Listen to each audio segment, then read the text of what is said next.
నమస్కారం. శిశు సంరక్షణ శీర్షిక జీవనరేఖ కార్యక్రమానికి స్వాగతం. కడుపు నొప్పిగా ఉందని పిల్లలు అమ్మానాన్నలకు ఫిర్యాదు చేయటం చాలా సహజం. కానీ పిల్లలు అదే పనిగా అలా చెబుతున్నారంటే ఖచ్చితంగా అదేదో తీవ్రమైన జీర్ణ సంబంధమైన సమస్య అయి ఉంటుంది. అందుకే కడుపు నొప్పితో పాటు కనిపించే ఇతర లక్షణాలను కూడా అడిగి తెలుసుకుని డాక్టర్ను సంప్రదించాలి. డాక్టర్ సరైన కారణాన్ని నిర్ధారించి చికిత్స చేశాకే పిల్లలు ఫిర్యాదు చేయడం ఆపగలుగుతారు. చిన్నపిల్లల కడుపు నొప్పికి సంబంధించి జాగ్రత్తలు సూచిస్తూ ఈనాటి శిశు సంరక్షణ శీర్షిక జీవనరేఖ మీ ముందుకొచ్చింది.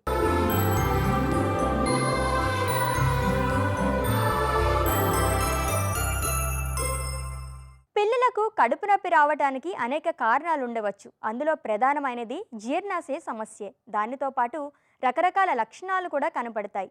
వికారం, కడుపు నొప్పి, డయేరియా, వాంతులు, డీహైడ్రేషన్ లాంటి లక్షణాలు కూడా చాలా సహజం. అందుకే వీటిని బట్టి మూల కారణం కనుక్కోవటానికి డాక్టర్లు ప్రయత్నిస్తారు. అందుకు అనుగుణమైన చికిత్స అందించినప్పుడే పిల్లలకు ఊరట కలుగుతుంది. పిల్లల జీర్ణ సమస్యల గురించి ఇప్పుడు వివరంగా తెలుసుకుందాం.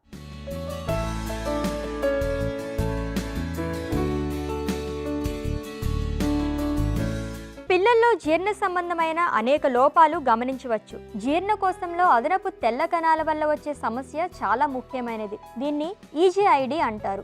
దీని వలన వాపు, నొప్పి వస్తాయి. ఈ సమస్య బారిన పడిన వారు మింగటం కూడా కష్టమవుతుంది. నిజానికి దీనికి ఎలాంటి చికిత్స లేదు. స్టెరాయిడ్స్ వాడటం ద్వారా తెల్ల రక్త కణాలను తగ్గించటం ఒక్కటే మార్గం. అలర్జీకి దారితీసే కొన్ని రకాల ఆహారాలు మానేయాలని సూచించడంతో పాటు డాక్టర్లు ఏదైనా ప్రత్యేక ఆహారం తీసుకోవాల్సిందిగా చెప్పవచ్చు. సిలియాక్ అనే వ్యాధితో బాధపడే పిల్లలైతే గోధుమ, బార్లీ లాంటి పదార్థాలు తింటే రియాక్షన్ వస్తుంది. ఈ సమస్య ఉన్న వాళ్ళలో చిన్న పేగు దెబ్బతింటుంది. దాని ఫలితంగా పిల్లలు తిన్న ఆహారం శోషణం చెందదు. అందువలన గ్లూటెన్ రహిత ఆహారం తినటం ఒక్కటే సిలియాక్ వ్యాధికి చికిత్స. దాని వలన చిన్న పేగు దెబ్బతినటం ఆగిపోతుంది.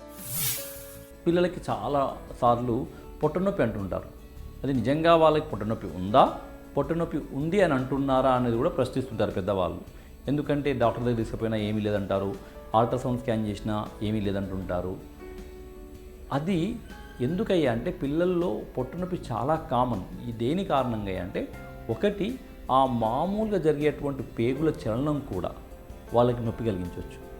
రెండు, ఏదైనా వైరస్ ఇన్ఫెక్షన్ అయినప్పుడు కనుక పేగుల చుట్టూ ఉండేటువంటి గ్రంథులు, లింఫ్ నోట్స్ అంటాం, అది కొంచెం వాపోవచ్చు. అది చాలామంది స్కాన్ చేసుకుని దాంట్లో ఆ నోట్స్ ఉబ్బగానే చాలా కంగారు పడిపోతుంటారు. అది చాలా కామన్ విషయము. దానికి ఏం కంగారు పడాల్సిన అవసరం లేదు. ఇంకొకటి ముఖ్యమైన కారణం ఏమిటంటే మలబద్ధకము, కాన్స్టిపేషన్ ద్వారా కూడా పొట్టనొప్పి రావచ్చు.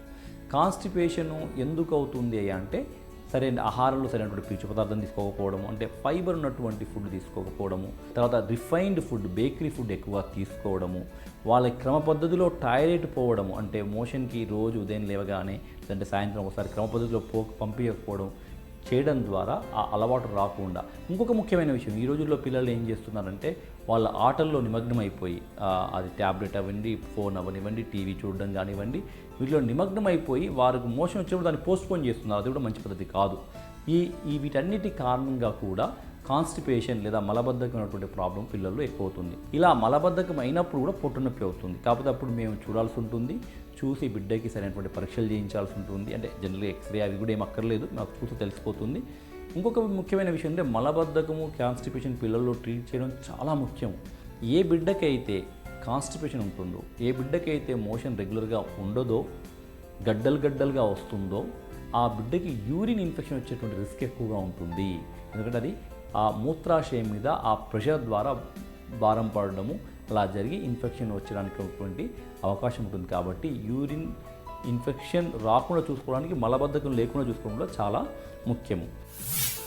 ఇన్ఫ్లమేటరీ బవెల్ డిసీజ్ లేదా ఐబిడి అనేది కూడా పిల్లల్లో కనపడే మరో రకమైన జీర్ణ సంబంధ సమస్య. ఇది కాస్త ఎదిగిన పిల్లల్లో కనబడుతుంది. ఇందులో ఒక రకం పెద్ద పేగుకు వాపు రావటం, దాన్ని అల్సరేటివ్ కొలైటిస్ అంటారు. జీర్ణకోశ మార్గంలో ఏ భాగమైనా దెబ్బతింటే దాన్ని క్రోన్స్ వ్యాధి అంటారు. ఈ వ్యాధులలో రక్త విరేచనాలు కానీ నీళ్ల విరేచనాలు కానీ సహజం. ఈ సమస్యలు ఉన్నవారి ఎదుగుదల నిదానిస్తుంది. ఆడపిల్లలైతే రజస్వల కావటం ఆలస్యం అవుతుంది. కీళ్ల నొప్పులకు, కళ్ళ దురదకు, మూత్రపిండాల్లో రాళ్లకు, ఎముకలు పెలుసుబారటానికి కూడా దారితీయవచ్చు. ఈ లక్షణాలను తగ్గించటమే ఐబీడీకి చికిత్స.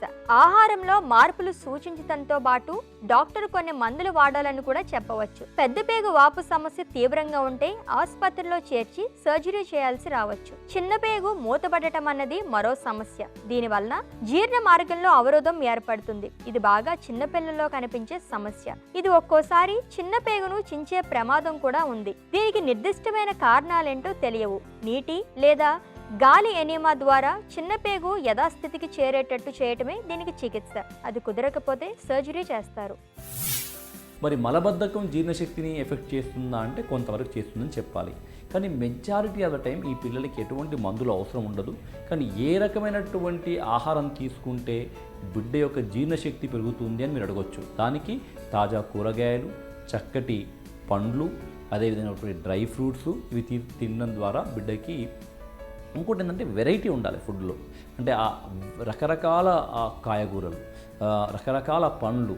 సో వీటి వల్ల బిడ్డ యొక్క జీర్ణశక్తి అంటే ఆ రకరకాల ఫుడ్ ఉన్నప్పుడు ఆ జీవరసాయ ద్రవాలు అనేటివి ఆ పేగుల్లో ఊరుతాయి అన్నట్టు.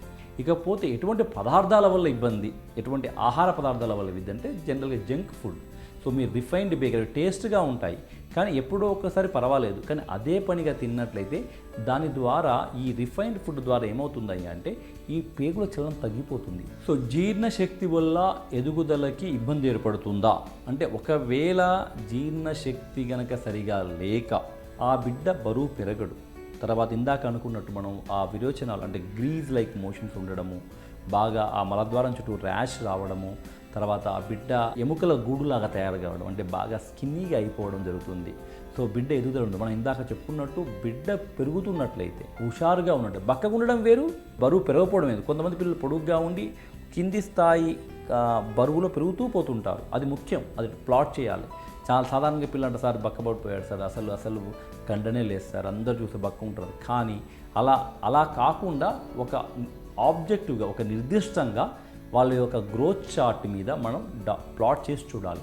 ఆ బిడ్డ సరైన క్రమంలో పెరుగుతున్నట్లయితే నిజంగా జీర్ణశక్తి వల్ల పెరుగుదల ఎదుగుదల అంటే ఇబ్బంది ఉందని చెప్పలేము. అసలు మెజారిటీ ఆఫ్ టైం ఆ జీర్ణశక్తి సంబంధించి పెద్ద ప్రాబ్లం ఉండదు అని చెప్తున్నాం. ఒకవేళ నిజంగానే జీర్ణక్రియకి అవసరమైనటువంటి ఎంజైమ్స్ కనుక డెఫిషియెంట్గా అంటే అవి లేనట్లయితే బిడ్డకి ఆ బిడ్డలో యొక్క ఎదుగుదలలో తేడా వస్తుంది. పిల్లలు చిన్న పేగు దానికదే చుట్టుకుపోతే దాన్ని వాల్వులస్ అంటారు. దీనివల్ల వ్యర్థం బయటికి వెళ్ళటానికి వీలు పడదు. దీన్ని సరిచేయటానికి ఖచ్చితంగా సర్జరీ అవసరం అవుతుంది. అయితే చాలా మందిలో ఆ తరువాత ఎదుగుదల, ఆరోగ్యం బాగానే ఉంటాయి. షార్ట్ బవెల్ సిండ్రోమ్ అనేది ఇంకో రకమైన జీర్ణకోశ సమస్య. ఈ సమస్య ఉన్న పిల్లల్లో చిన్న పేగు పొడవు చాలినంత ఉండదు. మరికొందరిలో చిన్న పేగులో కొంత భాగం తొలగించాల్సి రావచ్చు. చిన్న పేగుకు రక్తం అందించే రక్తనాళం దెబ్బతినటం వల్ల, లేదా చిన్న పేగుకు గాయం కావటం వల్ల, లేదా క్యాన్సర్ లాంటి కారణాలతో కూడా ఈ సమస్య తలెత్తవచ్చు. ఇందులో తరచుగా కనిపించే లక్షణం డయేరియా, దేహానికి పోషకాహారం తగినంత అందకపోవటం, డీహైడ్రేషన్, మూత్రపిండాల్లో రాళ్లు ఏర్పడటం, వంటి మీద దద్దుర్లు రావటం జరగవచ్చు. మందుల ద్వారా జీర్ణకోశ మార్గం సరిచేసి నిదానంగా ఆహారం వెళ్ళటానికి వీలు కల్పిస్తారు. సాధారణంగా చాలామంది తల్లిదండ్రులు తమ పిల్లలు తినట్లేదు, భోజనం సరిగా తీసుకోవట్లేదు, జీర్ణశక్తిలో ఏమైనా తేడా ఉందేమో అని అనుమానపడుతుంటారు. మరి ఎందుకు పిల్లలకి ఆకలి కాదు, సాధారణంగా ఎందుకు తినరు అంటే మొదటి విషయం ఏంటంటే వాళ్ళకి ఆకలి అయినా కూడా వేరే రూపాల్లో భోజనం కాకుండా మిగతా చిరుతిళ్ళ రూపాల్లో వాళ్ళకి రావాల్సినటువంటి క్యాలరీస్ వచ్చేస్తాయి. బిస్కెట్స్ కానివ్వండి, చాక్లెట్స్ కానివ్వండి, బేకరీ ఐటమ్స్ కానివ్వండి. అందుచేత వాళ్ళకి ఎంత త్వరగా క్యాలరీస్ వచ్చేస్తాయి. వాళ్ళకి ఆడుకోవాలంటుంది. ప్రధానంగా 5 సంవత్సరాల లోపు ఉన్న పిల్లలు చాలా యాక్టివ్గా ఉంటారు, అటు ఇటు తిరుగుతూ ఉంటారు. సో ఆ క్రమంలో వాళ్ళకి భోజనం మీద ధ్యాస ఉండదు. రెండవ విషయం ఏంటంటే ఏ పిల్లలు అయితే సంవత్సరం వయసు దాటిన తర్వాత ఎక్కువగా పాలు తాగుతారో, పాలు తాగడం చాలా తేలిక, పాలు తాగేస్తూ ఉంటారు. కానీ పాలల్లో అన్ని పోషక విలువలు ఉండవు. పాలు అంటే ఒకవేళ తల్లి పాలు తాగే పిల్లలు అయితే 2 సంవత్సరాల వరకు ఇవ్వచ్చు. మరి పిల్లలకి వేరే కారణాల వల్ల ఆకలి మందగించడం ఏంటంటే ఇన్ఫెక్షన్ అయినప్పుడు పొట్టలో అంటే విరేచనాలు, లూజ్ మోషన్స్, వామిటింగ్ అయ్యి పొట్టకి ఏమైనా లైట్గా ఇన్ఫెక్షన్ అయినప్పుడు ఆకలి తగ్గిపోతుంది ఒకటి. అదే కాకుండా ఇంకా ఏ ఇన్ఫెక్షన్ అయినా అంటే ఏ జ్వరం వచ్చినా, ఒక డెంగ్యూ జ్వరం వచ్చినా, మలేరియా జ్వరం వచ్చినా, యూరిన్ ఇన్ఫెక్షన్ వచ్చినా, ఎనీ ఇన్ఫెక్షన్ నుంచి వాళ్ళు రికవరీ అయ్యే క్రమంలో కొంత ఆకలి మందగిస్తుంది.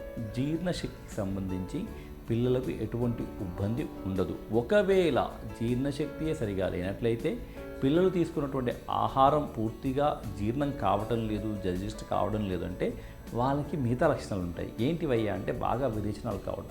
ఏ బిడ్డ అయితే చక్కగా బరువు పెరుగుతున్నాడో, ఏ బిడ్డ మామూలుగా లూజ్ మోషన్ అంటే మోషన్స్కి అంటే వెళ్తున్నాడో, హుషారుగా ఉంటున్నాడో ఆ బిడ్డకి జనరల్గా జీర్ణశక్తి సమస్య ఉందని చెప్పడానికి లేదు. బిడ్డకి బలవంతంగా ఆహారం పెట్టకపోవడము, చిరుతిళ్ళు తగ్గించుకోవడము, పాలు 1 year దాటిన పిల్లలకి మోతాదుగా ఇచ్చుకోవడం ద్వారా మెజారిటీ ఆఫ్ ద టైము జీర్ణశక్తి చక్కగా ఉండి వారు మంచిగా ఆరోగ్యంగా ఉండడానికి, ఎదగడానికి, పెరగడానికి అవకాశం ఉంటుంది. కడుపు నొప్పి పదే పదే వస్తుంటే ఖచ్చితంగా అది జీర్ణాశయ సమస్య అయి ఉండే అవకాశం ఎక్కువ. చిన్నపిల్లలకు జీర్ణాశయ సమస్యలు ఒక్కోసారి చాలా తీవ్ర రూపంలో ప్రభావం చూపుతాయి. జీర్ణకోశ మార్గంలో అవరోధాలు ఏర్పడటంతో పాటు పెద్ద పేగు కానీ చిన్న పేగు కానీ దెబ్బతినడం వల్ల దేహానికి పోషకాలు అందవు. ఇది ఎదుగుదలను దెబ్బతీస్తుంది. ఆహారంలో మార్పు, గొట్టం ద్వారా ఆహారం అందించడం లాంటి ప్రయత్నాలతో పాటు ఒక్కోసారి ఆ భాగాన్ని సరిచేయడానికి సర్జరీ కూడా అవసరం కావచ్చు. పిల్లల ఆరోగ్యంలో పళ్ళ ఆరోగ్యం కూడా చాలా ముఖ్యమైనది. పళ్ళ ఆరోగ్యం మొత్తం శరీర ఆరోగ్యం మీద ప్రభావం చూపుతుంది. పిల్లల ఆహారపు అలవాట్లు, పళ్ళు తోముకోవటం మీద పెద్దల పర్యవేక్షణ లేకపోవడం లాంటి కారణాల వల్ల పిల్లలకు పళ్ళ సమస్యలు ఎక్కువ అవుతాయి. రోజువారీ తీసుకోవాల్సిన జాగ్రత్తలు, డాక్టర్ దగ్గరకు వెళ్లాల్సిన సందర్భాలు వంటి అంశాల మీద తల్లిదండ్రులకు తగినంత అవగాహన ఉంటే పిల్లల దంత ఆరోగ్యాన్ని కాపాడుకోవడం సులభం అవుతుంది. ఈ కార్యక్రమంలో ఇప్పుడు సమస్య సలహా చూద్దాం.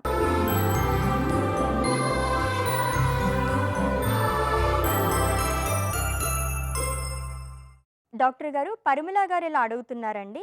మా పాప కోసం మార్కెట్లో బేబీ కేర్ ప్రొడక్ట్స్లో ఏం కొనాలన్నా భయంగా ఉంది. ఈ మధ్య మా బంధువులు అలాగే ఏవో తెస్తే వాళ్ళ బాబు చర్మం మీద దద్దుర్లు వచ్చాయట. కొన్ని రకాల ప్రోడక్ట్స్ కొంతమందికి పడకపోవచ్చని చెప్పారు. ఏది పడుతుందో ఏది పడదో తెలియాలంటే ఏం చేయాలి? మా వారికి ఎలర్జీ ఉంది. మా పాపకు కూడా అలా ఎలర్జీ లక్షణాలు వంశపారంపర్యంగా వచ్చే అవకాశం ఉందా అని అడుగుతున్నారు. పరిమళ్ గారు, యూజువల్లీ బేబీస్కి మనకి ఫుల్ ప్రూఫ్గా పడే ప్రోడక్ట్స్ అంటే హైపో ఎలర్జెనిక్ ప్రోడక్ట్స్ ఉంటాయండి. అంటే ఆ ప్రోడక్ట్ మీరు తీసుకున్నప్పుడు దానికి ఎక్కువగా ఫ్రేగ్రెన్స్ అంటే వాసన చూస్తే స్ట్రాంగ్ వాసన లేకుండా ఉండడం ఒక మంచి లక్షణం. ప్లస్ దాంతోపాటు మనం అది అప్లై చేసి చూసినప్పుడు లైట్గా మండకుండా ఉండాలి, చాలా స్మూత్గా స్ప్రెడ్ అవ్వాలి. సో ఈ లక్షణాలు ఉండి వాసన లేకుండా ఉంటే మీరు ట్రై చేసుకోవచ్చు మీ పాపలో. అండ్ దాంతోపాటు మీ వారికి ఎలర్జీ ఉందన్నారు కానీ ఏ రకమైన ఎలర్జీనో మీరు చెప్పలేదు. యూజువల్లీ స్కిన్ ఎలర్జీస్ కనుక పేరెంట్స్లో ఉంటే పిల్లల్లో కూడా కొద్దిగా జెనెటిక్గా వచ్చే ఛాన్స్ ఉంటుంది. బట్ అది 100% కాదు. ఆ ఛాన్స్ ఇస్ అబౌట్ 10 to 20% అంతే. యూజువల్లీ మాయిశ్చరైజర్ లాగా లేదంటే డైపర్ క్రీమ్ లాగా నేనైతే వాజలిన్ పెట్రోలియం జెల్లీ సజెస్ట్ చేస్తాను. ఎందుకంటే దానికి ఎలర్జీలు వచ్చే chance are almost like 0%. And అది అప్లై చేస్తే మాయిశ్చరైజింగ్ బాగుంటుంది, ప్లస్ ఈవెన్ డైపర్ ఏరియాలో కూడా వాళ్ళకి కంఫర్టబుల్గా ఉంటుంది. So apart from that products wise వస్తే హైపోఎలర్జెనిక్ ప్రోడక్ట్స్ అంటే వాసన లేని ప్రోడక్ట్స్ తీసుకోవాలి. అండ్ మీరు నార్మల్గా మార్కెట్లో మనకి సెటాఫిల్ అని, సెబామెడ్ అని అలా మల్టిపుల్ బ్రాండ్స్ ఉన్నాయి. సో వాటిల్లో ఎక్కువగా వాసన లేనివి బాగా స్మూత్గా స్ప్రెడ్ అయ్యేవి తీసుకొని, ఇన్ కేస్ మీ పాపకి ఎలర్జీ ఉండొచ్చు అని మీకు డౌట్ ఉంటే ఫస్ట్ ఒక చిన్న ఏరియాలో ట్రై చేయండి. ఏదో చెవి వెనక మెడ మీద కానీ లేదంటే కాళ్ళ మీద కానీ ట్రై చేసుకొని ఒక 3 రోజులు అక్కడ ఏమీ ర్యాషెస్ దద్దుర్లు రాలేదు అంటే అప్పుడు ఫుల్ బాడీకి అప్లై చేయడం స్టార్ట్ చేయండి. సోప్స్ కూడా ఏది మనం రాస్తే ఎక్కువగా ఫోమ్ వచ్చేవి తీసుకోకూడదు. చాలా మినిమం ఫోమ్ వచ్చేవి అప్లై చేసి వెంటనే కడిగేస్తే నీట్గా అయిపోయేవి తీసుకోవాలి. అలాగే చాలామంది బేబీస్కి ఒళ్ళంతా పౌడర్ రాసేసే అలవాటు ఉంటుంది. అది మంచి పద్ధతి కాదండి. ఎందుకంటే పౌడర్తో ఒక్కొక్కసారి నోస్లోకి అది ఆ గ్రాన్యూల్స్ వెళ్ళడము, దానివల్ల ఎలర్జీస్ కూడా వస్తాయి. అండ్ కంట్లోకి కూడా వెళ్ళినా అది మంచిది కాదు. సో పౌడర్ యూజువల్లీ నేను అడ్వైస్ చేసేది ఓన్లీ ఫోల్డ్స్ ఆఫ్ ద స్కిన్లో, అది కూడా పాప బాగా చిన్నగా ఉన్నప్పుడు, పెద్దగా కదలికలు లేనప్పుడు అక్కడ వాటర్ స్టాగ్నేట్ అవ్వచ్చు కాబట్టి only folds of the skin, under arms కానివ్వండి లేదంటే డైపర్ ఏరియా కానివ్వండి అప్లై చేయొచ్చు. బట్ బాడీ అంతా ఎక్కువగా పౌడర్ వేసే అలవాటు మంచిది కాదు. డాక్టర్ గారు, లతాప్రియ ఇలా అడుగుతున్నారండి. మా పాపకు వంటి మీద దద్దుర్లు వస్తున్నాయి. ఇది కంగారు పడాల్సిందేమీ కాదని మా బామ్మగారు అంటున్నారు. కానీ నాకేమో భయంగా ఉంది. లేత బుగ్గల మీద అలా దద్దుర్లు వస్తే కంగారు ఉండకుండా ఎలా ఉంటుంది? అప్పటికీ నేను తీసుకునే ఆహారం వలన పాల ద్వారా అలర్జీ అయి ఉండవచ్చునంటే జాగ్రత్తగా ఉంటున్నా. అయినా సరే మార్పేమీ కనబడటం లేదు. ఎన్నాళ్ళు ఇలా ఉంటే డాక్టర్ దగ్గరికి వెళ్ళాలి, సలహా ఇవ్వండి అని అడుగుతున్నారు. లతాప్రియ గారు, ఇది మీ పాప ఒంటి మీద బుగ్గల మీద దద్దుర్లు అన్నారు. కాకపోతే ఆ దద్దుర్లు అనేవి ఉండి తగ్గిపోతున్నాయా? పాప వాటిని ఎక్కువ ఇచ్చింగ్ చేసుకోవడానికి ట్రై చేస్తుందా? అండ్ దాంతోపాటు లేదు జస్ట్ అలా రఫ్ ప్యాచెస్ లాగా వచ్చి అవి తగ్గకుండా అలాగే ఉండిపోతున్నాయా అనేది మనకు కావాలి. సో యూజువలీ చిన్ని చిన్ని దద్దుర్లు పొక్కుల్లాగా వచ్చి అవే పోతున్నాయి అంటే చాలా వరకు పిల్లల్లో అది మైల్డ్ ఎలర్జీస్తో చూస్తాము. ఏజ్తో ప్రకారంగా అవే తగ్గిపోతాయి. బట్ అలా కాకుండా బాగా ఎర్రగా మచ్చలు ఇలా ప్యాచెస్ ముట్టుకుంటే చాలా రఫ్గా ఉంది, పాప కొంచెం ఇరిటేట్ అవుతుంది, అలా ఎస్పెషలీ బుగ్గల మీద, తర్వాత చేతుల మీద, మెడ మీద అలా వస్తున్నాయి అంటే అది ఏటోపిక్ డర్మటైటిస్ అనే ఒక డిసీజ్కి లక్షణాలు అవ్వచ్చు. సో ఏటోపిక్ డర్మటైటిస్ అనేది ఒక ఎలర్జిక్ స్కిన్ కండిషన్. అది యూజువలీ చిన్నప్పుడు పుట్టిన 1 నెల తర్వాత నుంచి ఎప్పుడైనా స్టార్ట్ అవ్వచ్చు. అండ్ అది ఫ్యామిలీలో ఎవరికైనా ఆస్తమా కానీ డస్ట్ ఎలర్జీ కానీ అలా ఉన్నప్పుడు ఇంకా వచ్చే ఛాన్స్ ఎక్కువ అవుతుంది. సపోజ్ ఇవి చిన్ని చిన్ని పొక్కులై తగ్గిపోతుంటే మీరు కంగారు పడాల్సిన అవసరం లేదు. రెగ్యులర్గా మాయిశ్చరైజర్ కావాలంటే క్యాలమైన్ లోషన్ అప్లై చేసుకోవచ్చు. బట్ అదే ఇప్పుడు నేను చెప్పినట్టు అలా రఫ్ ప్యాచెస్ బాగా ఎర్రగా అయిపోతున్నాయి బుగ్గలు, పాప ఇరిటేట్ అవుతుంది అంటే మాత్రం ఒక్కసారి డర్మటాలజిస్ట్ని కన్సల్ట్ చేయాలి. అండ్ అది తల్లిపాల ద్వారా కొన్ని పదార్థాలు పాపకు పడకపోయినప్పుడు కూడా జరగచ్చు. అందులో మోస్ట్ కామన్గా మనం చూసేది పాల వల్ల చూస్తాం. అంటే మీరు ఆవు పాలు కానీ గేదె పాలు కానీ తాగినప్పుడు ఆ పాలలో ఉన్న ప్రోటీన్ పాపకు పడకపోయినప్పుడు కూడా చూస్తాము. ఇన్ కేస్ ఇప్పుడు నేను చెప్పినట్టు అలా ఉంటే 1 నెల రోజులు మీరు పాలు తాగడం మానేసి ట్రై చేసుకోవచ్చు. అలాగే ఇంకా వేరేవి నట్స్, ఇప్పుడు పల్లీలు కానివ్వండి, లేదంటే సీ ఫుడ్ కానివ్వండి, ఇలాంటి వాటికి కూడా ఎలర్జీలు ఉండొచ్చు. సో అది మీరు తినే పదార్థాలు బేసిస్ మీద పాపకి ఎలర్జీ ఎక్కువ అవుతుందా లేదా అనేది మీరే గమనించుకొని చూడాలి. బట్ ఇప్పుడు నేను చెప్పినట్టు ఇలా రఫ్ రెడ్ ప్యాచెస్ వస్తున్నాయి అంటే మాత్రం ఒక్కసారి వెంటనే డర్మటాలజిస్ట్కి చూపించడం మంచిది. చిన్న పిల్లల్లో 6 నెలల నుంచి 2.5 ఏళ్ల వయసు వరకు వచ్చేవి పాలపళ్ళు అంటారు. ఆ తర్వాత శాశ్వత దంతాలు వస్తాయి. పిల్లలకు ఎక్కువగా దంతక్షయం, చిగుళ్ళ సమస్యలు, పంటికి చీము పట్టడం, నోటి కురుపులు, హెర్పిస్ వైరస్ వ్యాధి, డెంటల్ ఫ్లోరోసిస్, దంతాలను ప్రమాదవశాత్తు కోల్పోవటం, ఎదుగుదలలో వంకర, ఎగుడు దిగుడు పళ్ళు, ప్రమాదంలో దవడ ఎముక విరగడం, దవడ కీలుకు దెబ్బ తగలడం, నోటి అలవాట్లు, నోటి ద్వారా శ్వాస తీసుకోవడం వంటివి కనిపిస్తూ ఉంటాయి. ఈ సమస్యల్లో ఏ ఒక్కటి ఉన్నట్టు గమనించినా వెంటనే దంత వైద్యులను సంప్రదించాలి. డాక్టర్ గారు, జబీన్ ఇలా అడుగుతున్నారండి. మా బాబుకి 8 నెలలు. అదే పనిగా కాళ్ళు చేతులు ఆడిస్తూ ఉంటాడు. నిద్రలో కూడా కదులుతున్నట్టే ఉంటాడు. ఉలిక్కి పడ్డట్టు ఒక్కోసారి చిన్న చిన్న శబ్దాలు చేస్తూ కొన్నిసార్లు కనిపిస్తాడు. నిద్ర తగ్గితే మెదడు ఎదుగుదల మీద ప్రభావం చూపుతుందని ఎక్కడో విన్నాను. అందుకే నాకు చాలా భయంగా ఉంది. ఎప్పటికీ నిద్ర విషయంలో గాడిలో పడే అవకాశం ఉంది. ఈ సమస్య నుంచి బయటపడడానికి ఏమైనా మార్గం ఉందా? సలహా ఇవ్వండి అని అడుగుతున్నారు. జబీన్ గారు, పిల్లల్లో నిద్ర సర్కేడియన్ రిథమ్ అంటాము. మన పెద్దవాళ్ళలాగా కరెక్ట్గా పడుకోవడం, లెగడం అవన్నీ రిథమ్ ఎప్పుడు సెట్ అవుతుంది అనుకుంటే రియల్లీ ఒక 1 ఇయర్ కంప్లీట్ అయ్యేదాకా అది అబ్నార్మల్గా ఉంటుంది. సో 2-3 నెలల పిల్లల్లో మామూలుగా 18 గంటల దాకా కూడా ఇంకా పడుకుంటూ ఉంటారు. బట్ అలా అని చెప్పి అందరు పిల్లలు అన్ని గంటలు నిద్రపోవాల్సిన అవసరం లేదు. ఇండివిజువల్గా కూడా ఒక్కోసారి వేరియేషన్ ఉంటుంది. కొంచెం యాక్టివ్గా ఉండి అన్నీ అబ్జర్వ్ చేసే మెంటాలిటీ ఉన్న పిల్లలైతే వాళ్ళు కొంచెం పగలు తక్కువ పడుకొని రాత్రి మామూలుగా అడల్ట్ ప్యాటర్న్లో 2 నెలలకే ఎస్టాబ్లిష్ అవుతుంది. ఇప్పుడు మీ బాబు 8 నెలలు కాబట్టి ఇందులో రాత్రిపూట నిద్ర తక్కువ అవడం అనేది ఏం పెద్ద సమస్య కాదు. మామూలుగా కూడా వాళ్ళు 18 గంటలు అంటే 18 గంటలు కాకుండా 10, కనీసం 8 గంటలు నిద్రపోయినా కూడా ఏమీ కాదు. ఈ పిల్లల్లో ఏమవుతుందంటే REM, NREM స్లీప్ అని ఉంటుంది. వీళ్ళల్లో ఎప్పుడైతే డీప్ స్లీప్ అనేది తక్కువ ఉంటుందో అప్పుడు కొంచెంగా చేతులు కడపడము, జర్కీ మూమెంట్ రావడం అలాంటివి ఉంటాయి. కానీ ఈ మూమెంట్స్తో పాటు ఏదైనా నోట్లో నురగరాగా రావడం కానీ, లేదా నడుం విరిచినట్టుగా అబ్నార్మల్ మూమెంట్ చేయడము, కీక పెట్టినట్టు అరవడము, దాంతోపాటు కొద్దిగా వామిట్ చేయడం కానీ, మూత్రం పోయడం కానీ, మల విసర్జనం చేయడం కానీ, ఈ మూడిట్లో ఏదైనా చేశారు అంటే రేర్గా, వెరీ వెరీ రేర్గా అది ఫిట్స్ కూడా కావచ్చు. కాబట్టి ఇవేమీ లేకుండా ఊరికే సింపుల్ జర్కీ మూమెంట్స్ ఉన్నాయనుకోండి, అదేం పెద్ద భయపడాల్సిన అవసరం లేదు. డాక్టర్ గారు, ఉమారాణి గారు ఇలా అడుగుతున్నారండి. మా బాబుకి 5 నెలలు నిండాయి. అయినా సరే ఇప్పటికీ వరుసగా 6-7 గంటల పాటు నిద్రపోవటం లేదు. ఒక సమయానికి నిద్రపోవటం, ఒక సమయానికి లేవటం అలవాటు చేద్దామని ఎంతగా ప్రయత్నించినా కుదరటం లేదు. పాలు తాగాక నిద్రపుచ్చుదామన్నా కుదరటం లేదు. చాలాసేపు ఆడి నిద్రపోతే మళ్ళీ ఆకలితో పడుకున్నప్పుడు నిద్ర లేపి పాలివ్వాలంటే ఇబ్బందిగా ఉంది. దీనికి పరిష్కారం ఏమైనా ఉందా అని అడుగుతున్నారు.